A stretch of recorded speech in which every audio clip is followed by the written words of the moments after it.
Речи се изумрена партија без никаква мрежа или пак партиска инфраструктура и речи си целосно заборавена во јавноста, но сепак полесно да се преземе постоечка отколку да се прави нова од нула.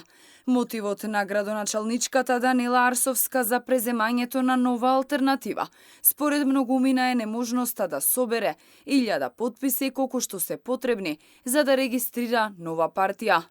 Експертите не очекуваат партијата под раководната палка на Арсовска да постигне било каков успех, поради фактот што, како што велат, важи за еден од најлошите градоначалници на Скопје во изминатите 30 на години. Покажува, значи, незиното работење е сите граѓани на Скопје, не само на Скопје, на Македонија го гледаат и се покажува дека таа воопшто не е способна, туку воопшто нема никакви менаџерски или претприемачки способности. Меѓу другото, доказ и тоа што не успеа да собере 1000 потписи за да може да создаде своја партија, туку мораше да преземе друга партија. Нова алтернатива е формирана во 2007 година кога нејзиниот основач Ѓорѓе Оровчанец му го врти грбот на Љупчо Ѓоргиевски, во чија влада еден период дури беше министер за здравство и решава да се приклучи на коалицијата предводена од СДСМ.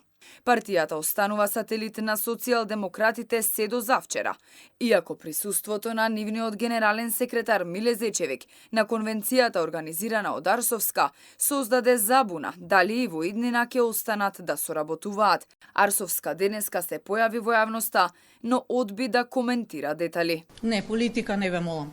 Значи, во однос на градот Скопје, во однос на темата, вчера имавте можност, значи... Опозицијската ВМРО ДПМН пак тврди дека токму СДСМ се тие кои ја купиле нова алтернатива на Арсовска, а присуството на Миле Зечевик го оценија како обелоденување на тајната коалиција помеѓу градоначалничката и владеачката партија. Тајната коалиција Социјалдемократски сојуз Арсовска стана јавна.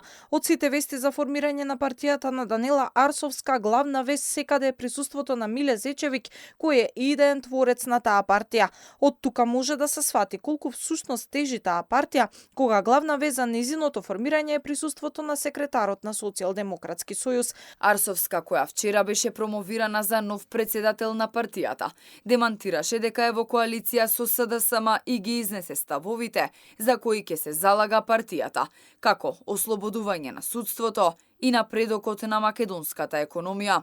Упати критики кон Преспанскиот и договорот за добрососедство.